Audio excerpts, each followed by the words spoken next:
उत्तराखंड प्रवक्ता स्क्रीनिंग परीक्षा की तैयारी करने वालों का मेरे चैनल चारों चंद पर स्वागत है। आज मैं आपके लिए लाया हूं उत्तराखंड में कुली बेगार आंदोलन। इस कुली बेगार आंदोलन को हम उत्तराखंड सामान्य अध्ययन के अंतर्गत पढ़ेंगे, क्योंकि आपके यह पोर्शन आपके सिलेबस में है। तो आज हम पढ़ेंगे कुली बेगार आंदोलन। कुली बेगार आंदोलन। तो सबसे पहले हम यहाँ पर जान लेते हैं बेगार। बेगार का अर्थ क्या होता है?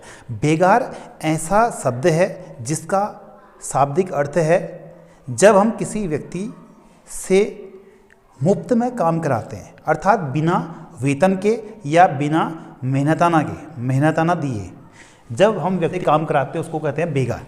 क्योंकि जब हम किसी से काम कराते हैं उसके बदले उसको दिहाड़ी या मजदूरी या उसका पारिश्रमिक उस व्यक्ति को देते हैं। लेकिन इस बेगार प्रथा में व्यक्ति से फ्री में काम कराया जाता है। और यह कुली बेगार जो प्रथा थी वह उत्तराखंड में प्रारंभिक समय से में भी थी, और चंद राजाओं के समय भी यह प्रथा किसी न किसी रूप में विद्यमान थी। और गोरखाओं के समय यह प्रथा अपने चरम में पहुंच गई थी। लेकिन अंग्रेजों ने प्रारंभिक समय में इस प्रथा को लागू नहीं किया, लेकिन कालांतर में जब उनका शोषण बढ़ने लगा उसके साथ साथ ये प्रथा भी उनने जारी रखी। और ये प्रथा शोषण पर आधारित थी, अमानवीय थी, और इसके 3 भाग थे। नंबर एक कुली बेगार। दूसरा था आपका कुली उतार, और तीसरा था आपका कुली बर्दायश। तो कुली बेगार में जो उत्तराखंड के लोग थे उनको अंग्रेज जो अधिकारी थे या उनके परिजन थे या सैलानी आते थे या शिकारी आते थे और या सर्वेयर आते थे, उनका सामान मुफ्त में ढोना होता था। किसके तहत? कुली बेगार के तहत। कुली बेगार में वो मुफ्त में काम करेंगे। और कुली उतार में वो जो उत्तराखंड के जो लोग थे उनको अंग्रेजों का काम था वो करना पड़ता था, लेकिन उनको उसके बदले मेहनताना दिया जाता था। ठीक है? और ये मेहनताना बहुत कम था, और ये मेहनताना अंग्रेज खुद तय करते थे। और कुली बर्दायश में क्या होता था कि जो अंग्रेज अधिकारी, सैलानी या उनके जो परिजन हैं या जो शिकारी है या सर्वेयर है, वो जिस एरिया में आते थे उस एरिया के लोगों को उनके लिए महत्वपूर्ण सामग्री जुटानी होती थी, उनको उपहार देने पड़ते थे। ठीक है? तो हालांकि जो उपहार होते हैं ये स्वेच्छा से दिए जाते हैं, लेकिन ये बर्दाश्त के तहत वस्तुएं या सामग्री ज़बरदस्ती ली जाती थी। ठीक है? बलपूर्वक। ठीक है? कुली बेगार में कुली जो लोग होते थे उन्हें कुली के रूप में मुफ्त में काम करना पड़ता था। और कुली उतार के तहत उनको मजदूरों को जो लोग थे उनको एक निश्चित राशि दे दी जाती थी, लेकिन इस राशि को स्वयं अंग्रेज तय करते थे। और कुली बर्दाश्त में होता ये था कि इसमें अंग्रेज़ों के लिए सामग्री जुटानी पड़ती थी जिस एरिया में वो आते थे। ठीक है? अब लेकिन ये अमानवीय थी, इसका उत्तराखंड में विरोध होने लगा, क्योंकि जो 20वीं शताब्दी में भारत में राष्ट्रवाद अपने चरम पर था और 1920 में गांधी जी ने असहयोग आंदोलन शुरू कर दिया था। और 14 जनवरी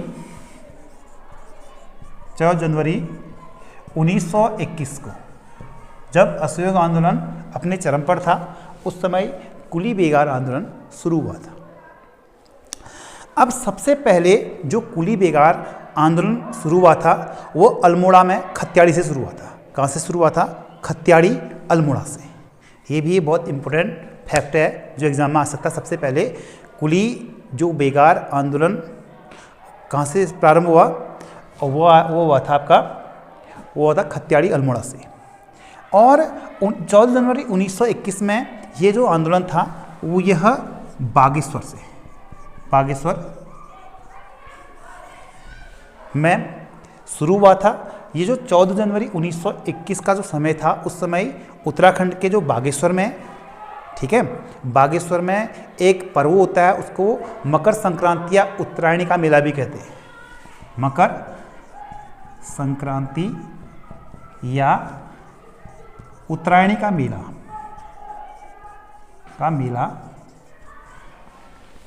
उस समय था।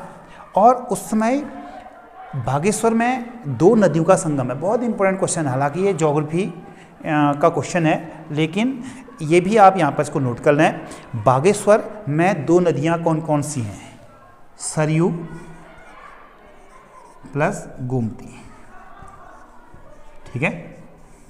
यदि आपको सरयू और गोमती को याद करना है तो इसकी ट्रिक है, बाग गुस्से में है, बाग गुस्से में, बाग से बनेगा बागेश्वर और गु से बनेगा गोमती और सौ से बनेगा सरयू। बाग गुस्से में है, ठीक है। तो इसको भी आप ऐसे याद कर सकते हैं, ठीक है। तो इस संगम पर उत्तरायणी का मेला चल रहा था और मकर संक्रांति थी, और ये कहाँ था? बागेश्वर में, और समय था आपका, ये दिन था आपका 14 जनवरी का, ठीक है। तो इसमें उस समय मेला चला था। मेले से जो स्थानीय समुदाय थे वहाँ पर इकट्ठा था, स्थानीय समुदाय इकट्ठा हुआ था। तो स्थानीय समुदाय की संख्या उस समय इतिहास के पन्नों में लगभग 40,000 लोग वहाँ पर थे। कितने लोग थे? 40,000।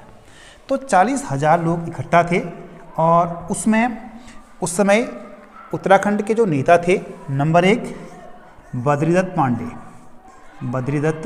पांडे, और दूसरे नेता थे आपके हरगोविंद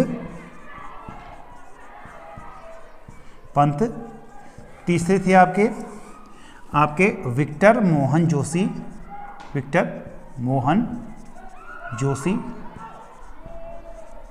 और अगले थे आपके इसमें श्यामलाल शाह, ठीक हो गया।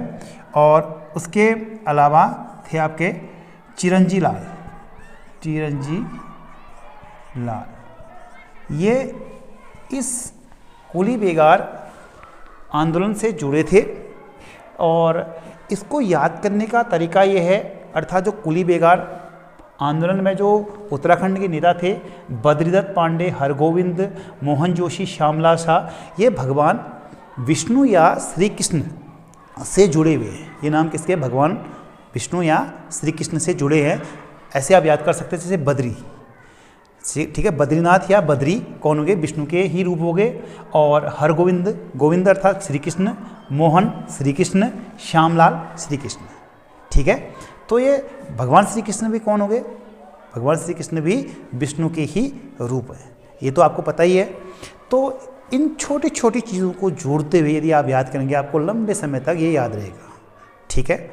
अब इसके बाद हम बात करते हैं कि जो ये नेता थे, ये 1920 में जब असहयोग आंदोलन चल रहा था, उस समय ये कांग्रेस के नागपुर अधिवेशन में जाते हैं। ये अधिवेशन 1920 में हुआ था, ठीक है।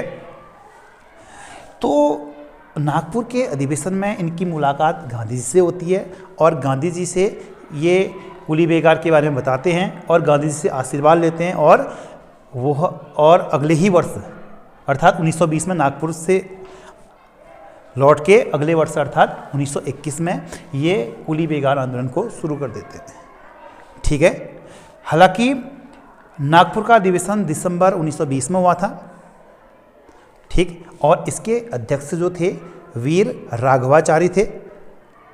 और फिर यह आंदोलन अपने चरम में पहुंचता है, और इस आंदोलन के तहत जो 40,000 लोग इकट्ठा हुए थे, उनके सहयोग से और कुली बेगार प्रथा बंद हो, इसके विरुद्ध आवाज़ उठाएगी, नारे लगाएंगे और जो बही खाते थे या जो उससे रजिस्टर थे जिसमें कुली बेगार की शर्तें थी, उन सब को जलाकर फाड़कर सरयू नदी में फेंक दिया गया। ठीक हो गया।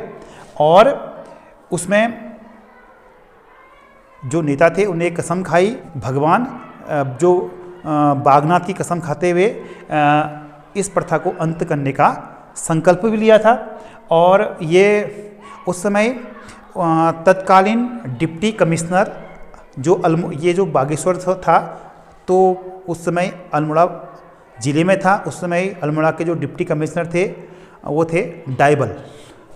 ठीक है, उनका नाम था डायबल। ठीक है, डायबल थे।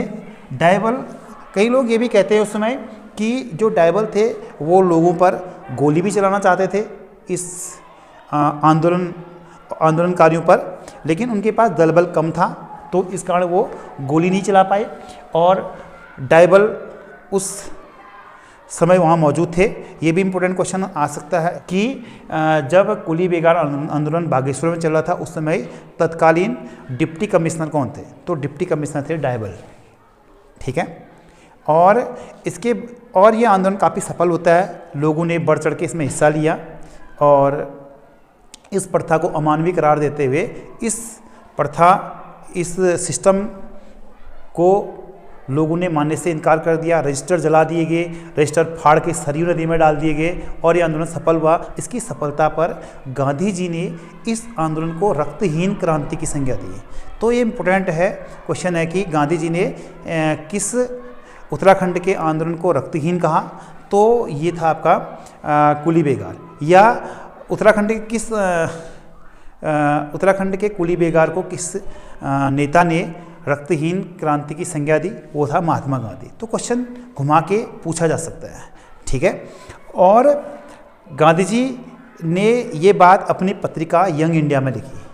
यंग इंडिया किसकी पत्रिका? ये भी इम्पोर्टेंट क्वेश्चन है। गांधी जी की पत्रिका है और इस पत्रिका में वो लिखते हैं, इस आंदोलन का प्रभाव संपूर्ण था और ये पूर्ण रूप से सफल भी हुआ, लेकिन ये आंदोलन रक्तहीन था, अर्थात इससे हिंसा नहीं हुई थी। इस आंदोलन में किसी भी प्रकार की हिंसा नहीं होने से इसको रक्तहीन क्रांति की संज्ञा दी गई।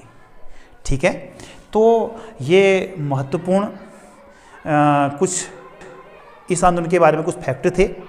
तो आज का, और साथ ही साथ हाँ एक फैक्ट और ये है, तो इसी आंदोलन में महत्वपूर्ण भूमिका बद्रीदत्त पांडे ने निभाई थी। और बद्रीदत्त पांडे को उस समय एक उपाधि मिली और उनको उपाधि मिली थी कुमाऊं केसरी। ठीक है, कुमाऊं केसरी की उपाधि किसकी है? ये क्वेश्चन भी इम्पोर्टेंट है। वो बद्रीदत्त पांडे को की है। और बद्रीदत्त पांडे को ये उपाधि कब मिली? ये मिली थी आपका कुली बेगार आंदोलन सब के कारण। तो साथियों, आज का टॉपिक कुली बेगार आंदोलन के बारे में था। ठीक है, यदि आपको ये मेरा वीडियो पसंद आता है तो आप मेरे चैनल चारू चंद्र को सब्सक्राइब कर सकते हैं और अधिक से अधिक लोगों को ये वीडियो शेयर कर सकते हैं ताकि इसका लाभ अन्य लोग भी उठा सकें। धन्यवाद।